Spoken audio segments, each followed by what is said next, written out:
एक बनारस के ब्राह्मण देवता थे,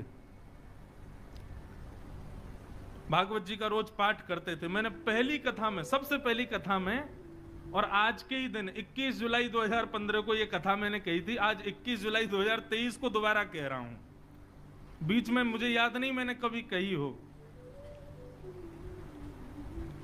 पहली कथा का मुझे एक एक क्षण याद है, और मुझे देखो ये भी याद है कि ये कथा मैंने 21 जुलाई 2015 को ही कही थी। तो एक ब्राह्मण देवता थे। यहां पर सहनशीलता का भी दर्शन होगा और श्रोहिदः सर्वदेही नाम, सबका भला हो, इसका भी दर्शन होगा इस कथा में। तो एक ब्राह्मण थे, वो भागवत जी का रोज पाठ करते थे। घर वालों ने उनका व्यापार चालू करवा दिया, वो भी ठप हो गया।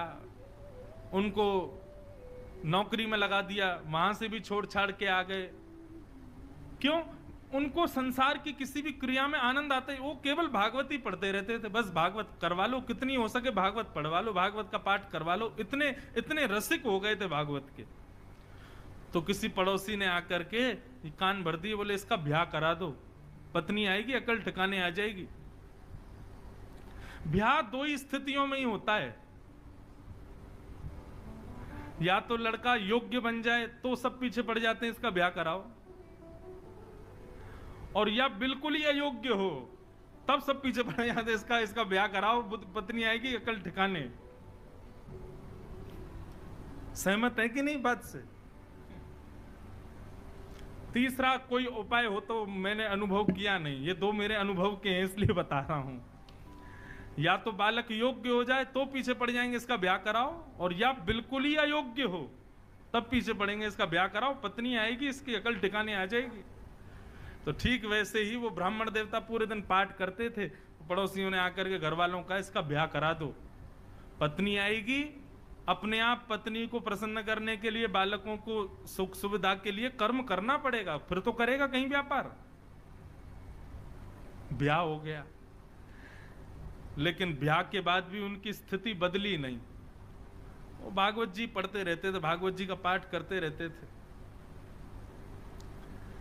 2-4 साल तक पत्नी ने सहा। कुछ दिन कहा, पत्नी ने कहा ये तो मानेंगे नहीं, अब घर चलाने के लिए कुछ तो करना, तो मैं ही करती हूं। तो 2-4 घरों में जाके रोटी बनाती थी, उनकी पत्नी ये काम करती थी। पूरे दिन बेचारी लगी रहती, रात्रि में आकर के घर में बैठती, भोजन बनाती, दोनों पति पत्नी पाते। 2 बालक भी हो गए, उनको भी विद्यालय में फीस वीस देना, जो भी करना सब पत्नी करती थी।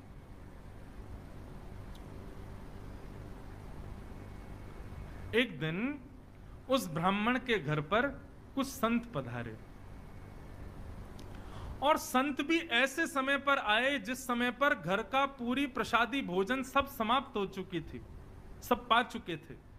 प्राचीन काल में, प्राचीन भारत में संतों को घर में आने के लिए अनुमति नहीं लेनी पड़ती थी। संत जब जिसके यहां जाना चाहें पहुंच जाते थे, और जिनके घर पहुंचते थे वो अपने धनभाग्य मान करके उनको भोजन वगैरह पवाते थे, खुद छत पे सोते थे, उनको कमरों में सुलाते थे। ये प्राचीन भारत था, अब का भारत नहीं है।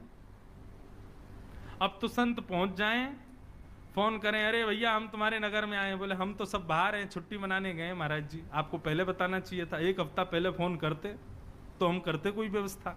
अब आप एंड टाइम पे फोन करोगे, हम भी कोई फ्री थोड़ी बैठे हैं। अब का भारत अलग है।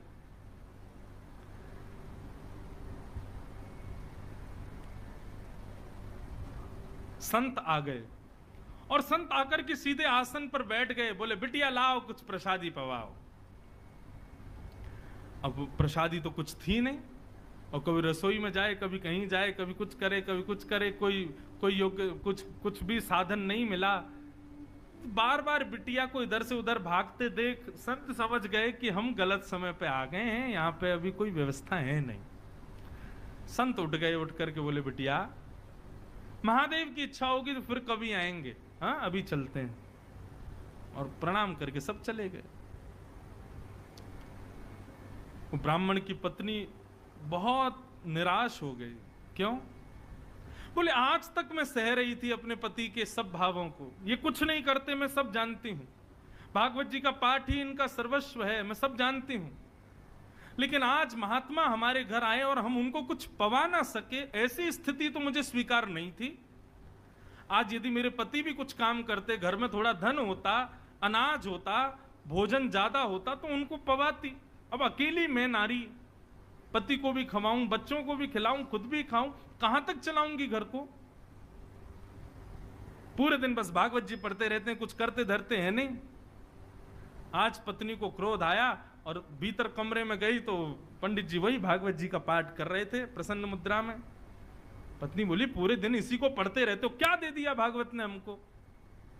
अरे कुछ नहीं दिया तब भी स्वीकार था, लेकिन आज संत भूखे चले गए हमारे घर से और तब भी आप इस भागवत को लेकर के बैठे हैं। पत्नी ने भागवत जी की पोथी उठाई और ब्राह्मण के सिर पर ही मार दी। बोले, इसको लीजिए और निकलिए घर से, मैं अकेली चला लूंगी घर को। यही भागवत तुम्हारा सर्वस्व है तो इनके साथ अकेले कहीं और रहो, यहां लौट करके मत आना जब तक मन में भाव ना आ जाए कि मुझे कुछ करना है। ब्राह्मण देवता अपनी भागवत जी को, उसके पन्ने बिखर गए थे, सब समेट करके हृदय से लगा करके रोने लगे और मनी मन विचार करने लगे, हे नाथ, मेरी पत्नी को आप साधारण पृष्ठ के रूप में दिखाई देते हो, पन्ने के रूप में दिखाई देते हो, लेकिन मैं जानता हूं ना आप प्रत्यक्ष कृष्ण हो। हे नाथ, मेरी पत्नी का कल्याण करना, यह है सुहृद सर्वदेहि नाम, सबका हित चाहने वाला। आप मेरी पत्नी का कल्याण करना, उसका मंगल करना नाथ। और अपनी भागवत जी को समेट करके गंगा किनारे चले गए और गंगा किनारे जाकर के खूब रोए, ठाकुर जी को याद कर करके, कथाओं को पढ़ पढ़ के खूब रोए। बोले, मुझे इस बात का दुख नहीं कि पत्नी मुझ पर चिल्लाई, पत्नी ने मुझे गलत कहा, लेकिन मुझे इस बात का कष्ट है कि मेरी प्राण प्यारी भागवत जी को उसने इस प्रकार निरादर किया। ये साक्षात कृष्ण है। कोई बात नहीं ठाकुर जी, उसको सद्बुद्धि देना, उसका कल्याण करना। इतनी सहनशीलता, इतना समत्व और इतनी सुहृदता को देख करके ठाकुर जी रह नहीं पाए और भगवान नन्हे से बालक बन करके काशी में प्रकट हो गए।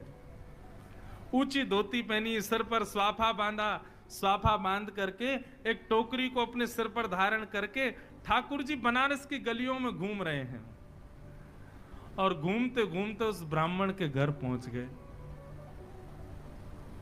गेट खटखटाया, ब्राह्मणी ने गेट खोला। नन्हा सा बालक, बड़ा प्यारा सा, सिर पर टोकरी लेकर के आया है।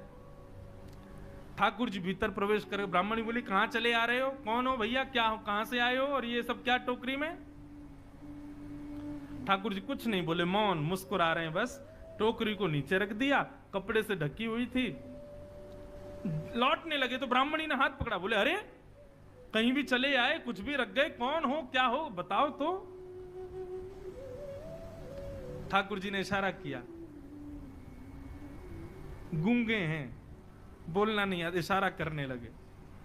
ब्राह्मण बोली, अच्छा गूंगे हो? ठाकुर जी बोले, गूंगे, लिखना तो आता होगा?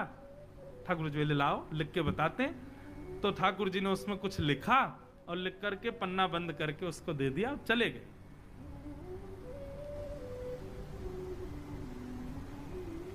ठाकुर जी ने क्या लिखा था कि आपके पति, जो भी उनका नाम, वे मेरे यहां मजदूरी करते हैं और आज से नहीं, बचपन से मेरी मजदूरी कर रहे हैं, लेकिन आज तक उन्होंने अपना वेतन मुझसे नहीं लिया है।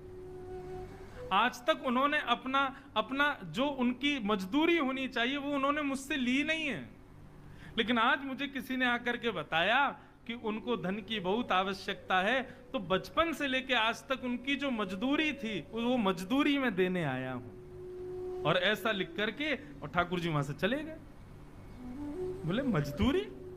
जैसे ही कपड़ा हटाया तो उस डलिया में सोने, चांदी, हीरे, जवाहरात, सबसे भरी हुई लबालब वो डलिया, ऐसी ऐसी मणियां, जो मणियां विश्व में देखने को नहीं मिलती, वो सब उसमें रखी थी।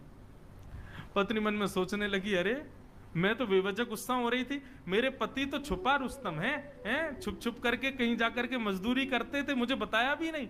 हो सकता है मैं घरों में रोटी बनाने जाती होंगी, उस समय चले जाते होंगे, और बताओ देखो मुझे बताया नहीं। आज इतना धन, अरे हम तो करोड़पति हो गए, हम तो खरबपति हो गए। मैंने भी बेवजह अपने पति पर गुस्सा किया।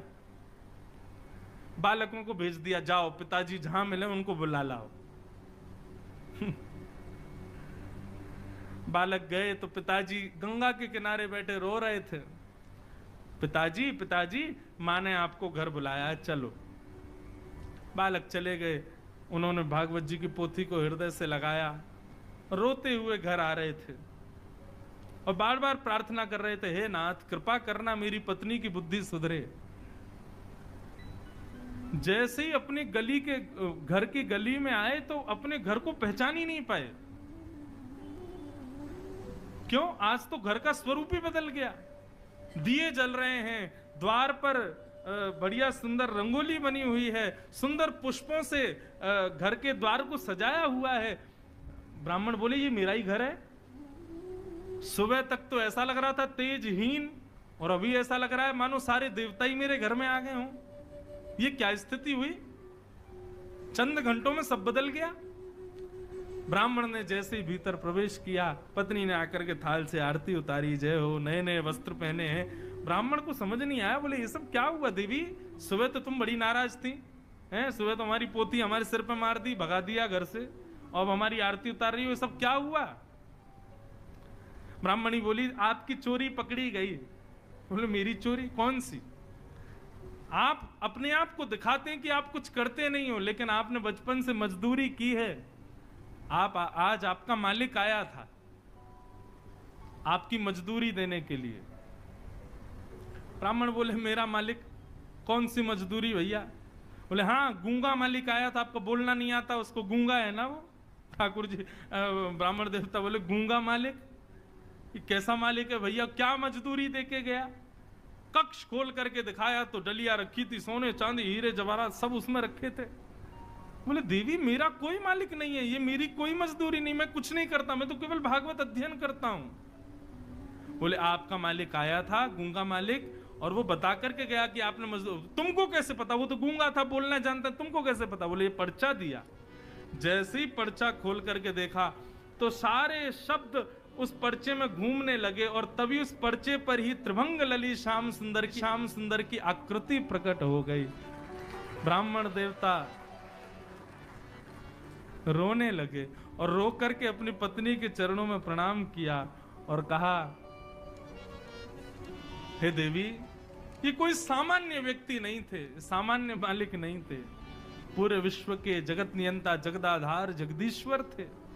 मैंने बचपन से आज तक भागवत का पाठ कभी अपने सुख के लिए नहीं किया, केवल उनके लिए किया। इसीलिए जगत मजूरी देत है, क्यों राखे भगवान। जग को सब मजदूरी देते हैं, मेरी मजदूरी देने आज श्याम सुंदर आए थे, वही आकर के सब दे करके गए। भक्त का भैया स्वभाव ऐसा होता है, ज्यादा चतुर बनने की कोशिश मत किया करो, सरल रहो, सहज रहो। चूहा आ गया तो यही सोचो कौन है, तो गणेश जी आए होंगे निश्चित। अभी बारिश पड़ जाए तो यही सोचना कथा सुनकर के देवता प्रसन्न हो रहे हैं, पुष्प वर्षा कर रहे हैं। चलते चलते गिर जाओ तो यही सोचना कोई बहुत बड़ी आपदा आने वाली थी, लेकिन ठाकुर जी ने केवल ठोकर लगवा दी। हर स्थिति में सकारात्मक, कभी भी मन में बुद्धि में ऐसे भाव आने ही मत दो कि ये गलत है, ये अपशगुन है। ये वैष्णव का पहला लक्षण है बंधु, वो हर स्थिति में भगवत कृपा का अनुभव करता है। प्रहलाद जी महाराज चाहते तो लाख बहाने बना देते, हिरण्यकश्यप के कुल में जन्मा, मैं भक्ति कैसे कर सकता हूं, लेकिन कोई बहाना नहीं किया। प्रहलाद जी अपने पिताजी को कहते हैं, पिताजी भक्ति का बीज अंकुरित माला जपने से नहीं होता, भक्ति का बीज अंकुरित माहौल होने से नहीं होता। अब आप सब लोग यहां पर नाम गुणगान कर रहे हैं, तो कोई नास्तिक आएगा तो निश्चित है वो भी गा देगा आप सबके प्रभाव से। आप सब उठ के नाचने लगोगे तो जो कभी भगवान का नाम नहीं गाता वो भी आ गया तो वो भी नाच जाएगा। माहौल तो सब करा देता है, लेकिन बिना माहौल के ये होना बहुत बड़ी बात है। तो पिताजी माहौल से भक्ति नहीं आती, नाम जप करने से भक्ति नहीं आती। आदि आदि भाव बताते हुए प्रहलाद जी अंत में कहते हैं, तो बोले फिर तुम्हारे अंदर भक्ति का बीज आया कैसे? तब प्रहलाद जी कहते हैं, महीयसाम पाद रजोभिषेकम निष्किंचनानाम न वृणीत यावत्। बहुत ध्यान से सुनिएगा बंधु। बोले पिताजी, निरंतर वैष्णव गुणानुवाद गाने वाले, निरंतर भगवत चर्चा करने वाले वैष्णवों की चरण रज की ये कृपा है कि मेरे अंदर भक्ति आई। श्री गुरु चरण सरोज रज निज मन मुकुर सुधार, वरुणो रघुवर विमल यश जो दायक फल चारा। सबको याद है हनुमान चालीसा। सबसे पहला वाक्य गोस्वामी जी क्या कह रहे हैं? श्री गुरु चरण सरोज रज निजमन मुकुर सुधार। अपने गुरु के चरण के रज के कण से मैंने अपनी मन बुद्धि को सुधारा है। और उसके बाद क्या हुआ? बोले वर्णो रघुवर विमल यश जो दायक फल चाह। मेरी सामर्थ्य नहीं है, आपकी सामर्थ्य नहीं है कि आप यहां सत्संग में बैठे हो। मेरी सामर्थ्य नहीं कि मैं व्यासपीठ पर बैठ के बोल रहा हूं। और अगर आप अपनी सामर्थ्य मान रहे हो कि आप बैठे हो और मैं यहां से बोल रहा हूं, ऐसी सामर्थ्य मैं मान रहा हूं, तो आप और मैं, हम दोनों ही एक प्रकार से बाल बुद्धि हैं। यह हमारी मूर्खता होगी।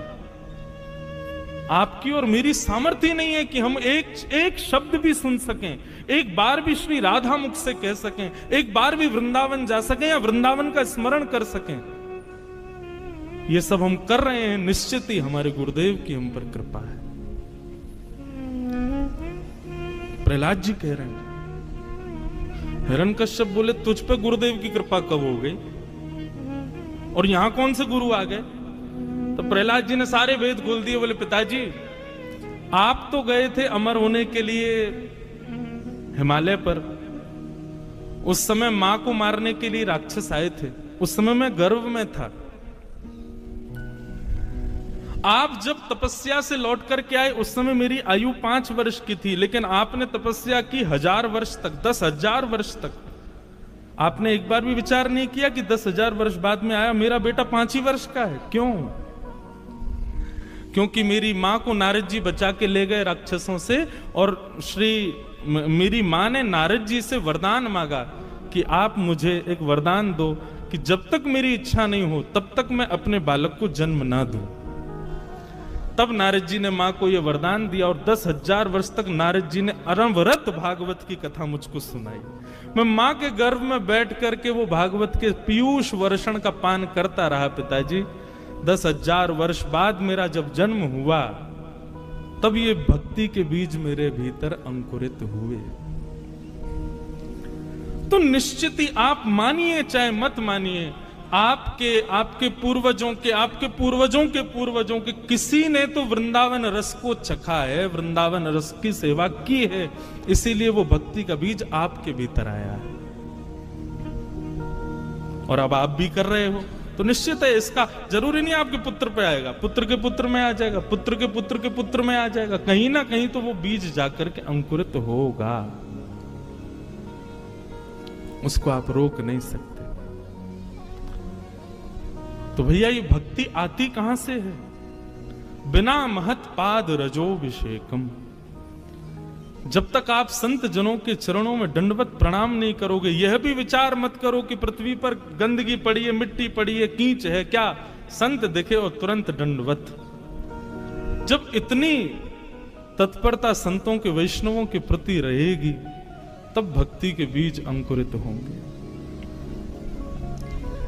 तो निश्चित ही हम आप सब लोगों ने, या मेरे पूज्य नाना जी पंडित श्री कृष्णलाल शास्त्री जी, वो कहा करते थे, बोले लाला हम पूर्व जन्म में सूरदास कुंभनदास तो नहीं रहे होंगे, पर जब सूरदास, कुम्मनदास, मीराबाई आदि ये सब ब्रज के भक्त वृंदावन में रहते होंगे और ये गली मोहल्लों से कहीं से निकलते होंगे, उस गली में हम आप सब लोग भी किसी ना किसी रूप में जाते रहे होंगे और उन लोगों की एक बार हम पर दृष्टि पड़ गई होगी।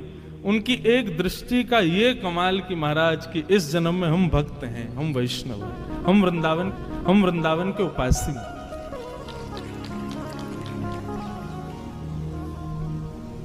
एक गुरुवाणी सुन रहा था मैं, चरण कमल तेरे धोए धोए पीवा मेरे, सदगुरु दीन दयाल।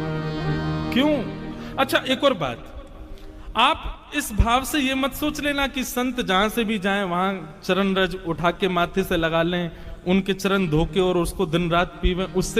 उससे तो होता ही है, पर उसके पहले उनकी वाणी सुनकर के अपने चित्त को, अपनी बुद्धि को, उसको स्थिर करना पड़ेगा, उसकी स्थिति का अनुमान लगाना पड़ेगा, तभी यह संभव हो सकता है। हमारे वृंदावन में गौड़िया वैष्णव संप्रदाय के एक महापुरुष रहते थे, सेवा में पधारा, नित्य सेवा करते थे। एक बार उनके ठाकुर जी ने बंगाल के किसी वैष्णव भक्त को स्वप्न में दर्शन देके आज्ञा की कि तुम वृंदावन चले जाओ। बंधुओं, एक मेरी बात बहुत ध्यान से सुनो, ठाकुर जी का जब अनुग्रह होता है तो सबसे पहले ठाकुर जी स्वप्न में दिखेंगे। भगवत दर्शन ऐसे नहीं होगा स्पष्ट ठाकुर जी प्रकट हो गए, दिख गए, चल रहे फिर रहे हैं, दिख रहे हैं हमको, ऐसा नहीं। ठाकुर जी सबसे पहले स्वप्न में दर्शन देंगे, और स्वप्न में भी प्रत्यक्ष नहीं दिखेंगे। ठाकुर जी की कोई ना कोई अंग का दर्शन होगा, ठाकुर जी की कोई ना कोई वस्तु का दर्शन, वंशी दिख जाएगी, मोर मुकुट दिखेगा, ठाकुर जी की पीली पीतांबरी दिखेगी। रात्रि में सोते सोते ऐसा लगेगा मानो चंदन की सुगंधी आ रही हो, केसर की सुगंधी आ रही हो। ऐसे ऐसे अनुभव ठाकुर जी कराते हैं। स्वप्न दर्शन सबसे पहला। हमारी एक बात मान लीजिएगा, स्वप्न में कभी ठाकुर जी दिख जाएं, कभी किसी को बताइएगा मत। प्रेम को और रत्न को दोनों को गोपनीय रखना चाहिए। प्रचार कर दोगे रत्न कहां रखा है तो चोरी होने का भय रहता है। ऐसी प्रेम का भी ढिंडोरा पीट दोगे तो निश्चित है कि आपका प्रेम एक दिन नष्ट हो जाएगा। इसलिए प्रेम और रत्न दोनों गोपनीय रखने वाली वस्तु। तो भगवत कभी दर्शन स्वप्न में हो या कोई अनुभव कभी भी हो तो कभी किसी से कहना नहीं। हाँ, कभी ऐसा लग रहा हो कि किसी की भक्ति में विश्वास जग जाएगा मेरे बताने से, तो कह देना, लेकिन बहुत सकुचा के संकेत में कहना, ज्यादा मत बोल देना। तो स्वप्न में ठाकुर जी दिखते हैं। स्वप्न के बाद प्रतीक्षा करो कि अब जागृत अवस्था में उनका अनुभव होगा। आप जहां बैठे हो ऐसा लगेगा ठाकुर जी यहीं विराज रहे थे। आपको ऐसा लगेगा ठाकुर जी ने कोई अनुग्रह किया, कोई कृपा की है। तो पहला स्वप्न दर्शन, दूसरा अनुभव दर्शन, और तीसरा होगा प्रत्यक्ष दर्शन। ठाकुर जी दिखे ही जाएंगे, सामने ही खड़े हो जाएंगे। बहुत लंबी दूरी है भैया हमारी और ठाकुर जी की, थोड़ी नेक समीप करनी है। तो ये नाम जब तिलक लगाना, कीर्तन करना, सत्संग सुनना, इसके पीछे एक ही उद्देश्य रखो, ठाकुर जी स्वप्न में ही आ जाओ, और कुछ नहीं। तो एक बार तो कोई अनुभव कराओ। तो बंगाल के एक भक्त को ठाकुर जी ने स्वप्न में जाकर के कहा कि तुम वृंदावन जाओ, हम तुम्हारी भक्ति से बड़े प्रसन्न हैं, और वहां एक गौड़िया वैष्णव बाबा रहते हैं, उनके यहाँ मदन मोहन जी की सेवा है, तुम वहां जाकर के उनका अनुग्रह स्वीकार करो। बंगाल से वो व्यक्ति वृंदावन आया, सत्य घटना है।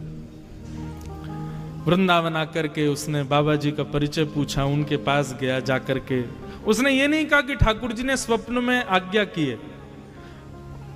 भक्त का ये भी स्वभाव होता है, वो अपने ऊपर होने वाली कृपा का प्रदर्शन भी नहीं करता। एक बात से बचिएगा, भक्ति में प्रदर्शन की स्थिति नहीं आनी चाहिए। हम सबको दिखाएं कि देखो हम भक्त हैं, नहीं। ऐसा भी नहीं होना चाहिए। अपनी भक्ति को जितना हो सके गोपनीय रखो, छुपाओ। इस भक्ति की प्रणालिका को कहते हैं अंतर्निष्ठ भक्ति। जैसे एक प्रकार से आज की भाषा में कहूं, हमको कोई प्रिय लगता, हम किसी से प्रेम करते हैं लेकिन कभी कहा नहीं है? लेकिन कई लोग होते हैं, अरे कह दो, कहने में क्या जाता है, बता दो कि तुम प्रेम करते हो। लेकिन कई लोग, प्रेम ज्यादा प्रिय कौन सा लगता है, जीवन भर प्रेम किया लेकिन कभी कहा नहीं, ये प्रेम ज्यादा अच्छा माना जाता है ना। ठीक वैसे ही ठाकुर जी के हम पर कितनी कृपा हो रही है, हमारी भक्ति कितनी, इसका ज्यादा प्रदर्शन नहीं होना चाहिए। उसको जितना हो सके गोपनीय रखो। तो आकर के बाबा के चरणों में प्रणाम किया। उसने नहीं बताया कि ठाकुर जी ने स्वप्न में आज्ञा की कि तुम वृंदावन जाओ। बाबा ने कहा कहो कैसे आए। बोले बाबा ब्रजवास करना है, आप अपने चरणों में हमको रख लो। अपनी गुरु प्रणाली बताओ, अपने दादा गुरु, परदादा गुरु, परदादा गुरु के नाम बताओ। आजकल ऐसा नहीं होता है। आजकल यदि पहले बंधुओं दीक्षा तभी देते थे, दीक्षा देने के बाद में आपका नियम होना चाहिए कि गुरु का नाम, दादा गुरु का नाम, परदादा गुरु का नाम, हमारे गुरु परंपरा में वस्त्र कैसे होते हैं, नाम जप कैसे होता है, प्रसादी कब होती है, गुरुओं के उत्सव कब होते हैं, ये सब गुरु प्रणाली में पूछे जाते थे। आजकल किसी को नहीं पता होते। लेकिन कोई बात नहीं, आप अपने गुरु को ही जानते हो, यही बहुत है। तो बाबा ने पूछा अपनी गुरु प्रणाली बताओ। उसने कहा बाबा मुझे गुरु प्रणाली तो नहीं पता।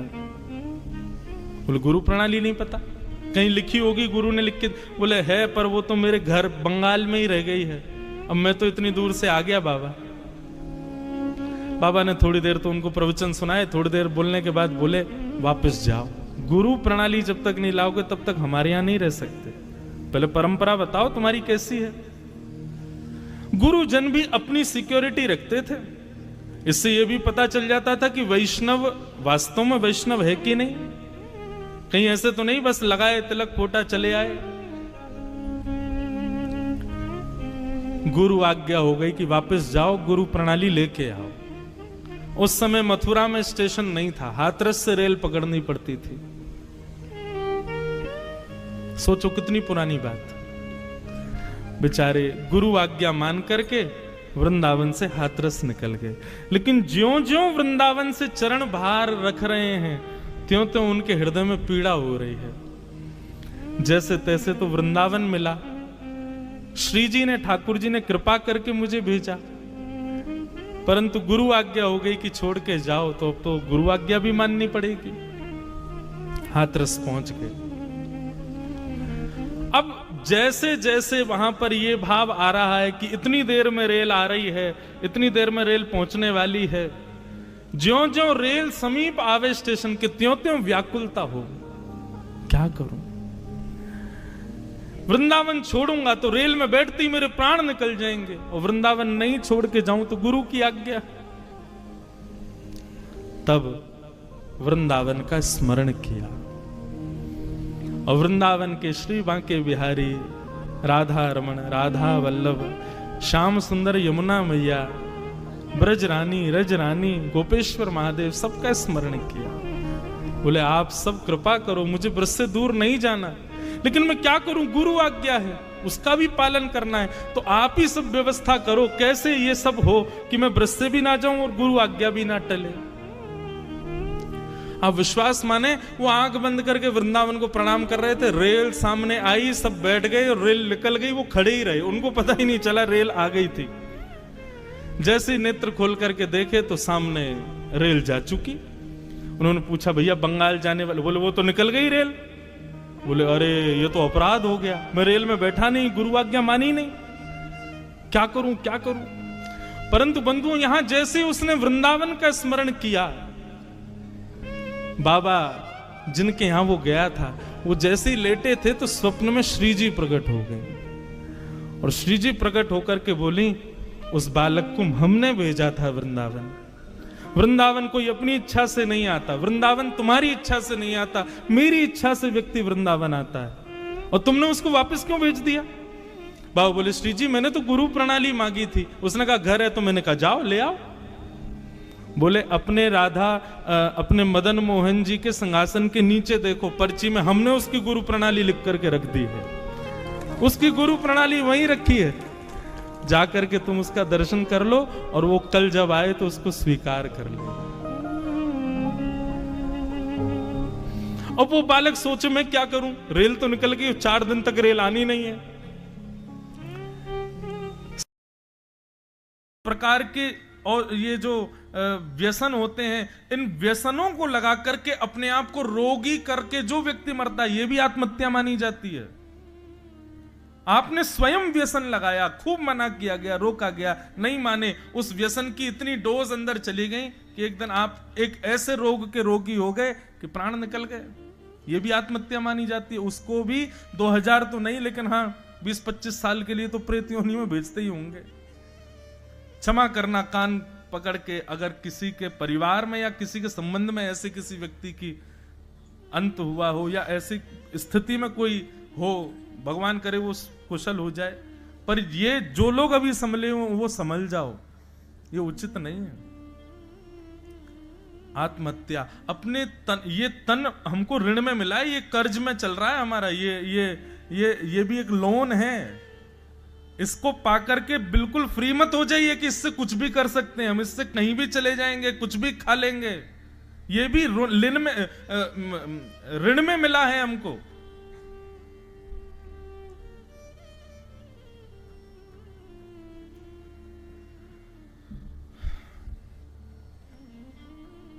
भगवान ने कहा ये उपाय ठीक नहीं है, अपना अंत कर लेना, या तो अपने परिवार को स्वीकार कीजिए। 16,000 राजकुमारियां बोली हमको कोई स्वीकार नहीं करेगा।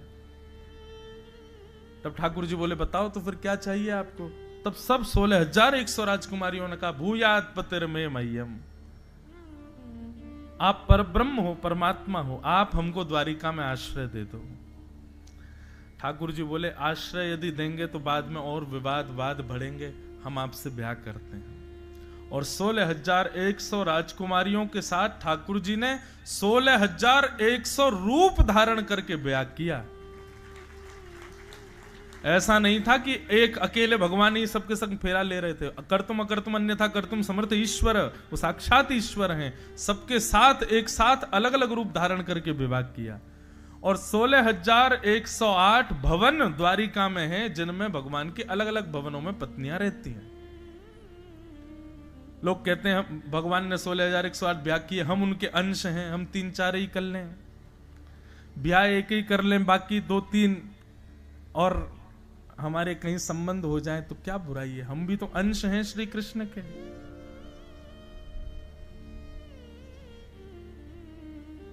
इस चीज में तो अंश दिख रहे हो आप। 6 दिन के ठाकुर जी ने पूतना के पयोधर का विष पिया था, उसमें भी अंश हो, पी जाओ। ठाकुर जी ने 21 किलोमीटर चौड़ा लंबा चौड़ा गिरिराज पर्वत ऐसे उठा लिया, तुम 4-5 किलो का पत्थर ही उठाए दो, ऐसे अंश हो ना। जो इतना नहीं इतना कर सकते हो तो सब करो। एक बात सदैव याद रखना बंधुओं, श्री कृष्ण की लीला करणीय नहीं है, श्रवणीय है।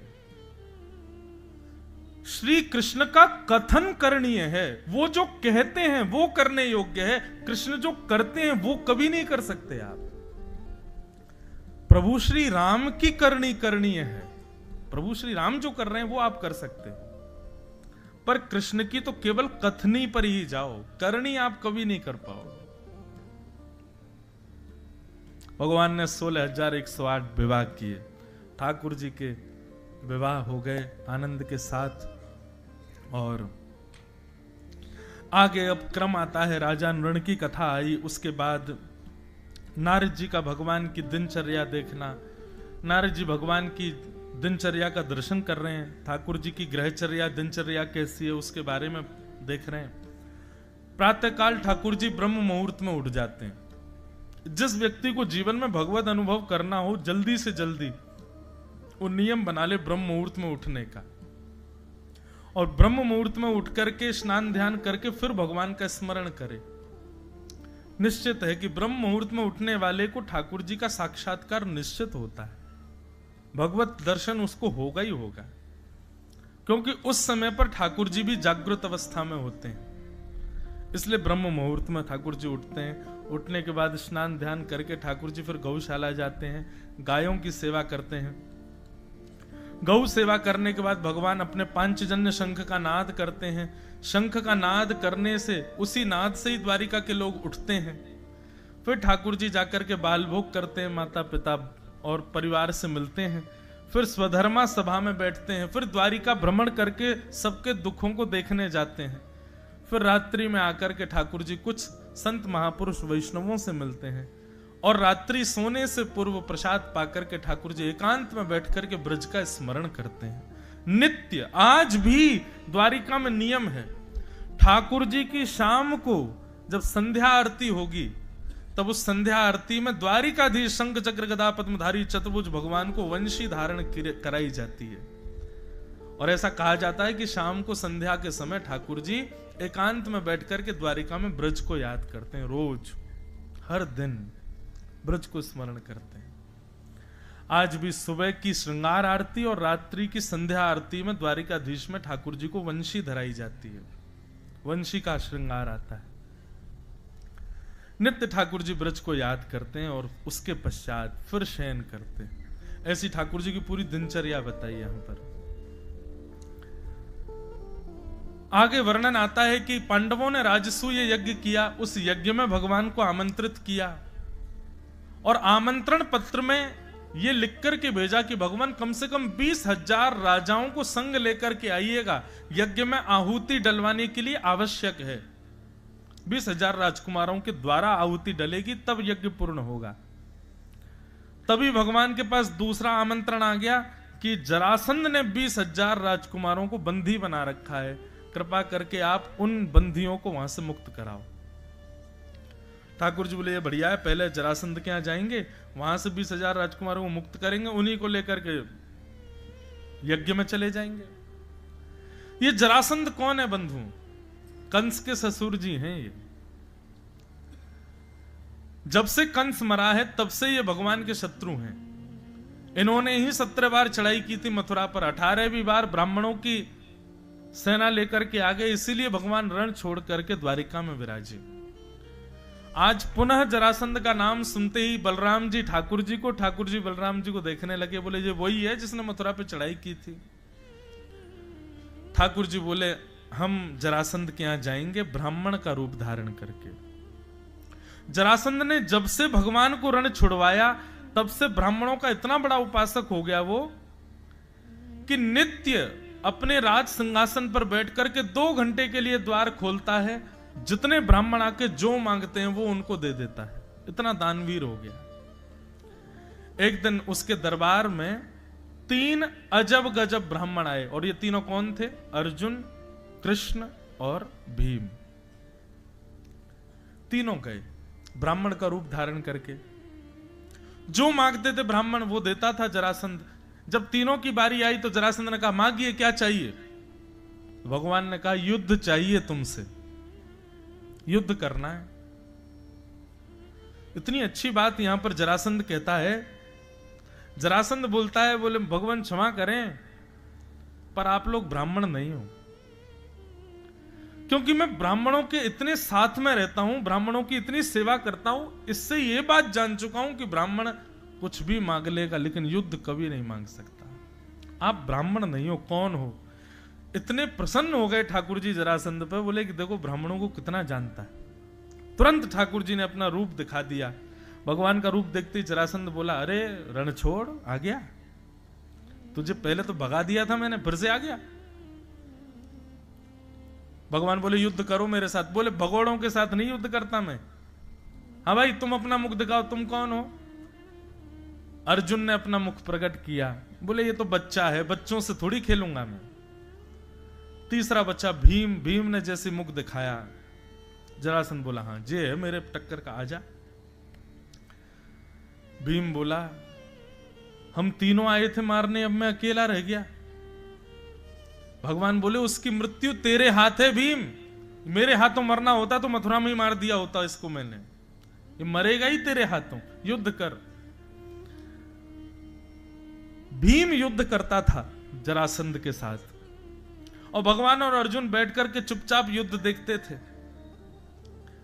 पूरे दिन जरासंध उठा उठा के फेंकता था भीम को, बहुत मारता था। और रात्रि में उसके घावों पर पट्टी रखते थे, भगवान सेकते थे, केला खिलाते थे, उसका भोजन बेचारे को कराते थे। उसकी थोड़ी देर सेवा करने के बाद अर्जुन और कृष्ण सो जाते थे, खर्राटे मारते, ये बेचारा रात भर रोता था, दर्द हो रहा है, सुबह फिर पिटना है उसको। क्योंकि जरासंध ने कहा था सूर्यास्त के बाद तुम लोग मेरे मेहमान हो, सूर्य उदय होते ही तुम मेरे शत्रु हो। सूर्य उदय होते ही भीम को कक्ष से लेके जाता था जरासंध, बोले चल युद्ध कर मेरे साथ। अर्जुन और कृष्ण चुपचाप बैठे रहते थे। भीम ने कहा, बोले तुम दोनों के साथ गलत आ गया हूं मैं, कुछ नहीं करते हो, केला खाते रहते हो, पूरे दिन आनंद करते हो, मैं पिटता हूं वहां पे खड़ा खड़ा। भगवान बोले नहीं, देख तेरे हम संग बैठे तो हैं, तू एक काम किया कर ना, युद्ध के बीच में तू मुझको देखा कर, मैं तुझे कुछ ना कुछ बताऊंगा। बहुत ध्यान से सुनना, बड़े अच्छा सूत्र है इसमें भी। भीम ने आज जब युद्ध किया, युद्ध के बीच में ठाकुर जी को देखा तो ठाकुर जी ने पत्र को लिया और 2 भागों में कर दिया। मानो भगवान उसको संकेत कर रहे हैं कि ऐसा दांव खेल, इसको पीटने से, मारने से, गदा प्रहार से इसको कुछ नहीं होगा, इसको बीच से अलग कर। भीम के अंदर ताकत तो थी, ऐसा दांव खेला कि एक पैर पर अपना पैर रख करके दूसरा पैर पकड़ करके बीच से अलग कर दिया जरासंध को। जैसे ही बीच से अलग हुआ, मृत्यु हो गई जरासंध की। भीम अपनी भुजाएं उठा करके और अपनी विजय का घोष करने लगा, ठाकुर जी के आगे दिखाने लगा, देखो मैं जीत गया। भगवान बोले पीछे देख। पीछे मुड़ करके देखा तो वो तो फिर से खड़ा हो गया, फिर मारने लगा। टीकाकार वर्णन करते हैं भीम कौन है? भीम है मैं और आप सब जीवात्मा। और जरासंध कौन है? बोले जरासंध है हमारे कर्म।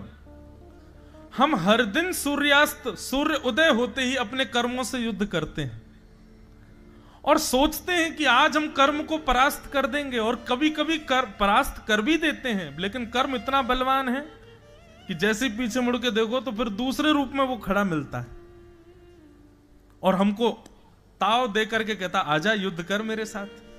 ये कर्म से कितना भी युद्ध कर लो, कितना भी हरा लो, ये फिर जीवित हो जाता है।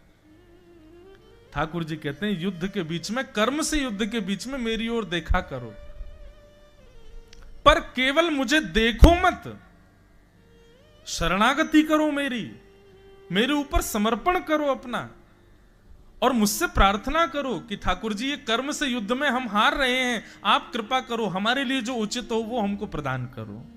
इस प्रकार समर्पण भाव से जब तुम मेरे को वंदन करोगे तभी विजय हो पाओगे। भीम ने जब आकर के कहा मैंने आपको देखा था फिर भी हार गया, भगवान बोले जीतने के लिए देखा था, समर्पण के भाव से नहीं देखा। पूर्ण समर्पण के भाव से मेरी ओर देखेगा तभी कल्याण होगा। अगले दिन भीम ने युद्ध के बीच में पूर्ण समर्पण के भाव से जब ठाकुर जी को देखा, तब भगवान ने पत्र अलग करके विपरीत दिशा में फेंका। कहा कि बीच से अलग तो करो, पर इसके अंगों को यथावत मत छोड़ो, उठा करके विपरीत दिशा में फेंको, ये जुड़ नहीं पाएगा। फिर आज जब भीम ने ये दाव पेच खेला, जरासंध का वध हो गया, और अब भीम ने अपनी विजय का घोष नहीं किया, अब ठाकुर जी को प्रणाम किया। धन्यवाद भगवान, आपने कृपा की। हर दिन कर्म से युद्ध कर रहे हैं हम, पर उस कर्म के युद्ध में विजय की इच्छा मत रखो, क्योंकि कर्म से आप जीत नहीं पाओगे। आपके कर्म कर्तव्य रोज आपको हराएंगे। केवल अपने इस कर्तव्य के बीच में ठाकुर जी को पूर्ण समर्पण भाव से देखो, वंदन करो, आपके लिए जो उपयोगी होगा वो आपको मिलेगा। इस प्रकार जरासंध का वध करवा करके भगवान 20,000 राजकुमारों को लेकर के इंद्रप्रस्थ गए। वहां जाकर के भगवान ने राजसूय यज्ञ में 20,000 राजकुमारों से आहुति दिलवाई, पांडवों का यज्ञ पूर्ण हुआ। उसी बीच भगवान ने शिशुपाल का वध भी किया। इस प्रकार यह कथा आ रही थी। तभी एक प्रसंग आता है कि सूर्य ग्रहण का समय हुआ और भगवान सब द्वारिका वासियों को बुला करके कहते हैं, भैया बहुत विशिष्ट सूर्य ग्रहण आने वाला है। इस सूर्य ग्रहण पर यदि कोई व्यक्ति यज्ञ करे, दान करे, पुण्य करे तो उसका अनंत गुना फल मिलता है। हमारी इच्छा है कि इस सूर्य ग्रहण पर सब द्वारिकावासी हमारे साथ कुरुक्षेत्र चलें और वहां चलकर के हम बढ़िया यज्ञ करेंगे।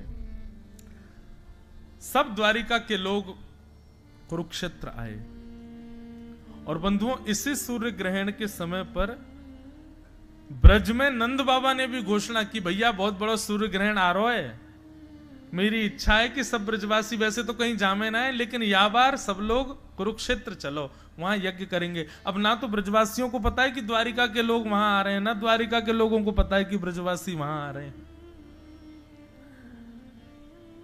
भगवान को ब्रज से गए हुए 100 वर्ष से अधिक हो चुका है। अभी बंधुओं केवल इसी विषय पर ही कथा थी द्वारिका में, ब्रज द्वारिका मिलन महोत्सव। अद्भुत प्रसंग था, कैसे कैसे मिलन हुआ सबका, अद्भुत भाव है।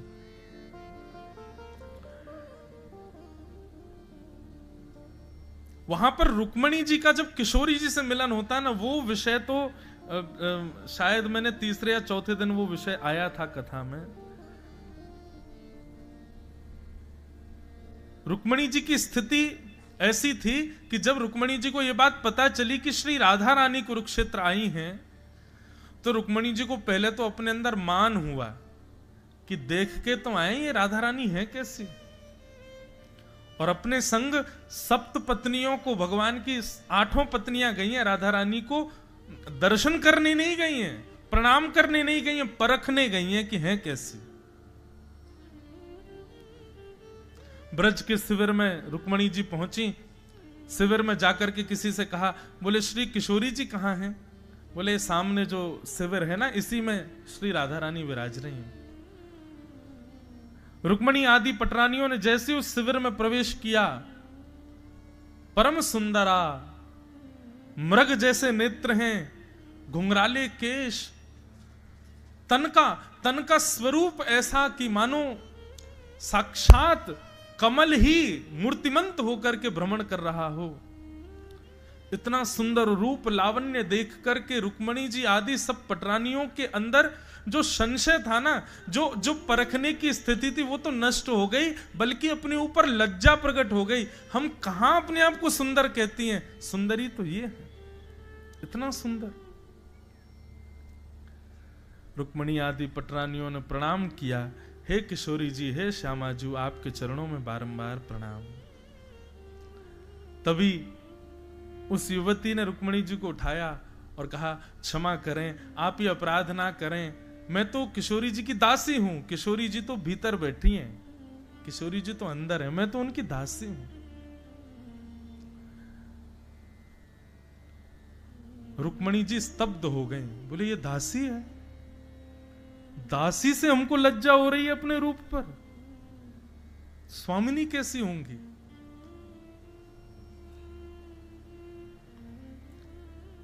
आठ में से 2 पत्नियां तो वहीं से ही चली गई, बोले कि हम दासी को ही देख के लज्जा कर रही हैं, हम स्वामिनी को तो देख ही नहीं पाएंगे, वहीं से ही लौट गई। 6 पटरानियों ने थोड़ा सहर्ष किया, भीतर प्रवेश किया तो बाहर जो सौंदर्य देखा था, ऐसी अनंत सुंदरियों को भी कोटि कोटि वार दिया जाए तो भी कम पड़े, इतनी सुंदर एक कन्या बैठी। रुक्मणी जी बोली, ये तो निश्चित किशोरी जी हैं, मैं लक्ष्मी हूं, मैंने त्रिभुवन में 12 भुवनों में ऐसा सौंदर्य नहीं देखा, प्रणाम करो, यही है श्री राधा रानी। प्रणाम किया, बोले कि हमारा प्रणाम स्वीकार करें किशोरी जी। चरण पकड़ लिए, बोले नहीं नहीं नहीं नहीं नहीं, मैं किशोरी जी नहीं हूं, श्यामाजू भीतर बैठी हूं, मैं तो दासी। भगवान की 4 पटरानियां वहीं से वापस लौट गई, बोले कि हम नहीं जा सकते भीतर। जैसे तैसे करके अकेली रुक्मणी जी ने जब मुख्य भवन में प्रवेश किया, जहां हमारी श्यामाजू बैठी हैं,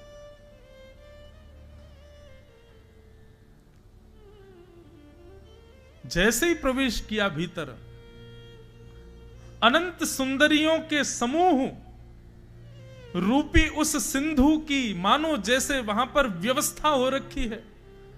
जहां दृष्टि घुमा रही है इतनी सुंदर कन्याएं बैठी हैं, और असंख्य सुंदर उन कन्याओं के मध्य में एक सौम्यता की प्रतिमूर्ति, एक सिंहासन, उस सिंहासन के ऊपर कटाक्ष नेत्र हैं, मधुर मुस्कान है, घुंघराले केश हैं, तप्त कांचन गौरांगी, कंचन जैसा एक स्वर्ण जैसा वर्ण है अंग का, आधे नेत्र खुले हैं आधे बंद हैं, ऐसा मधुर लावण्य रूप श्री किशोरी जी बैठी हैं।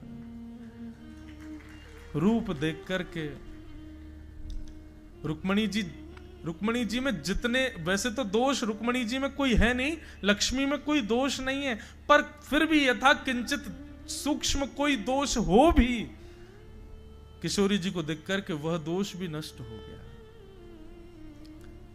सहचरियों ने आकर के रुक्मणी जी का हाथ पकड़ा, आइए प्रणाम कीजिए। बोले नहीं, अवस्था नहीं है, स्थिति नहीं है, बल्कि मुझे तो बाहर कर दीजिए, कोई झरोका खोल दीजिए, वहां से देखूं मैं। मुझे, मेरे नेत्रों में इतनी सामर्थ्य नहीं लग रही है कि मैं किशोरी जी को प्रत्यक्ष देख सकूं। किशोरी जी ने नेत्र उठा करके जब रुक्मणी जी को देखा, बस रुक्मणी जी के पास कोई शब्द नहीं है, फिर बस नेत्रों से आंसू गिरने लगे। बंधुओं, किशोरी जी का रूप कैसा है? एक संसार का रूप ऐसा होता है कि उस रूप को देख करके आह निकले, वाह निकले, या उस रूप को देख करके चित्त में कोई भावना प्रकट हो, कोई कामना प्रकट हो, कोई काम प्रकट हो। पर श्री जी का रूप कैसा है? जितने भी काम, दोष, भाव, आह जो भी चित्त में है, उन सबका भी मर्दन हो जाता है किशोरी जी का रूप देख करके। ऐसी किशोरी जी, उनका रूप दोष वर्धक नहीं है, दोष नाशक है।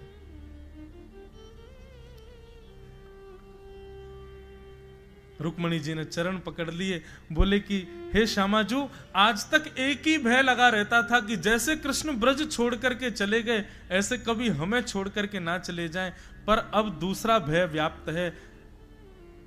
ठाकुर जी से वियोग हमको हो जाए सह लेंगी, लेकिन किशोरी जी अब ऐसा लगता आपके दर्शन के बिना हम नहीं रह पाएंगे। कृपा करो, द्वारिका छूट जाए चलेगा, द्वारिकाधीश से दूर रहना पड़े चलेगा, लेकिन हम आपकी शरण में रहना चाहती हैं। कृपा करो, हमें दासी बना लो। ऐसी स्थिति हो गई श्री रुक्मणी जी की।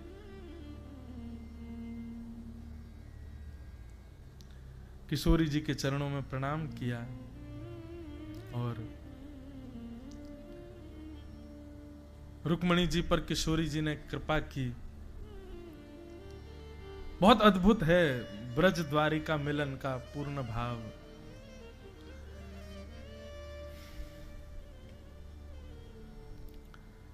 मोहे तो भरोसा है। बंधु, ये भाव मैं बहुत कम गाता हूं कथाओं में। मुझे मेरी स्मृति में होगा कि मैंने शायद 3-4 वर्षों में गाया ही नहीं होगा। किशोरी जी के भाव बंधुओं, गाने में थोड़ा भय भी लगता है कि सब अधिकारी तो हैं, पर फिर लगता है कि किशोरी जी तो अधिकार प्रदान करती हैं, इसलिए मैं गा देता हूं। श्याम सुंदर से मिलना चाहते हैं, परंतु जब तक किशोरी जी अनुग्रह नहीं करेंगे, श्याम सुंदर कृपा नहीं कर पाएंगे। बंधुओं, मैंने कल परसों की कथा में कहा था ना, किशोरी जी फल नहीं देती हैं, ठाकुर जी फल देते हैं, पात्र तुम्हारा होना चाहिए, पर किशोरी जी पात्र भी देती हैं और फिर पात्र में फल भी देती हैं। पात्रता देती हैं किशोरी जी, योग्यता देती हैं किशोरी जी। आज कथा का विश्राम दिवस है, जाते जाते एक बार किशोरी जी को प्रणाम कर लो। हे श्यामाजू, आप कृपा करना, श्री कृष्ण की भक्ति सदा इस चित्त में बनी रहे, कभी हमारे चित्त से वो भक्ति छीण ना हो। मोहे तो भरोसा है तेरो री किशोरी राधे। मोहे तो भरोसा है तेरो री किशोरी। नेत्र बंद करके किशोरी जी का स्मरण करो, वृषभानु दुलारी जी का स्मरण करो, प्रार्थना करो चरणों में। इस भाव से जब नमन करोगे तभी श्री जी कृपा करेंगे। मोहे तो भरोसो है तेरो रे किशोरी राधे, मोहे तो भरोसो है तेरो रे किशोरी राधे, मोहे तो भरोसो है तेरो री किशोरी राधे,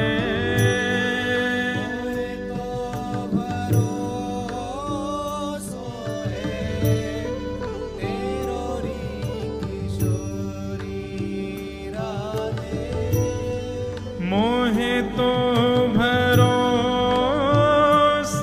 है तेरो री किशोरी राधे,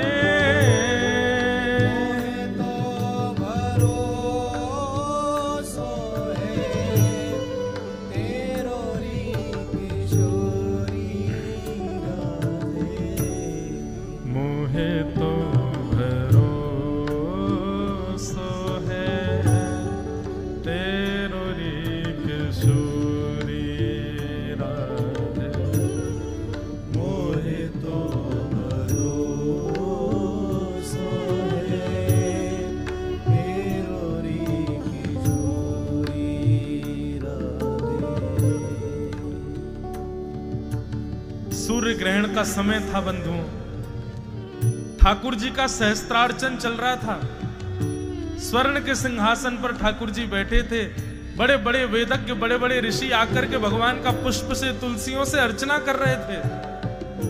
तभी किसी ने जाकर के पीछे से कान में कह दिया, बोले श्याम सुंदर,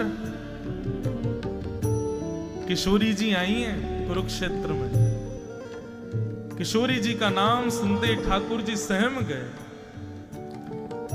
वेदज्ञ बैठे हैं, ब्राह्मण बैठे हैं, सहस्त्रार्चन कर रहे हैं, पर ठाकुर जी को अपनी सुध नहीं है। उठ के चलने लगे, हाथ पकड़ लिया उस व्यक्ति का, बोले कहां है श्यामा जी, मुझे लेके चलो। ठाकुर जी जैसे ही पहुंचे, ब्रजवासियों के शिविर में जैसे ही प्रवेश किया ठाकुर जी ने, सखियों के बीच में बैठी हुई श्यामा जी, हमारी लाडली जी, नेत्र बंद करके बैठी थी, तुरंत उठ गई और उठ करके बोली, हे विशाखा, हे ललिता, मुझे ऐसा क्यों लग रहा है कि श्याम सुंदर आ रहे हैं। ललिता विशाखा बोली, नहीं नहीं किशोरी जी, ठाकुर जी का तो सहस्त्रार्चन चल रहा है, ठाकुर जी का तो अनुष्ठान चल रहा है, वो व्यस्त हैं, वो कैसे आएंगे। अब तो वो राजा हो गए, द्वारिकाधीश हो गए, महाराज धीराज, लाखों लोग उनको घेरे रहते हैं, हम भोरे भारे ब्रजवासियों के पास वो क्यों आएंगे। किशोरी जी कहते हैं, ललिता विशाखा, मुझे उनकी तन की सुगंधी याद है, और इस समय जो हवा बह रही है, उस हवा में कृष्ण की तन की सुगंधी आ रही है। मुझे पूर्ण विश्वास है कि वो आ गए हैं। और किशोरी जी का इतना कहना हुआ कि तभी शिविर का कपाट खोल करके श्री द्वारिकाधीश किशोरी जी के सामने आ गए। सब सखियां सहचरियां अस्तव्यस्त हो गई। ठाकुर जी को 100 वर्ष बाद देखकर कि कौन क्या कहे, क्या कहां बैठाएं, क्या करें, किसी को सुध नहीं। ठाकुर जी के नेत्र लाल हैं, किशोरी जी को निहार रहे हैं, अश्रु बिंद टपक रहे हैं। सब तो ठाकुर जी को देख पा रहे थे, लेकिन किशोरी जी के सामने ठाकुर जी खड़े हैं, और किशोरी जी कभी इधर देख रही हैं, इधर देख रही हैं। ललिता विशाखा जाके कह रही हैं, श्यामाजू देखो ना, श्याम सुंदर खड़े हैं। किशोरी जी कहती हैं, ललिता मुझे ये बता दे, मैं किस अंग को पहले देखूं? मैं चरण देखूं, हस्त कमल देखूं, वक्ष देखूं, ग्रीवा देखूं, मुख देखूं, मैं क्या देखूं पहले? क्योंकि 100 वर्षों की प्रतीक्षा है। जिस अंग को देखूंगी उस अंग को कम से कम 100 वर्ष तक देखूंगी, दूसरा अंग नहीं दिखेगा फिर। ये अवस्था देख करके द्वारिकाधीश ने अपना मुकुट उतार करके श्री जी के चरणों में रख दिया और स्वयं के माथे को श्री जी के चरणों में झुका दिया। किशोरी जी के चरणों से लिपट करके द्वारिकाधीश रुदन करने लगे।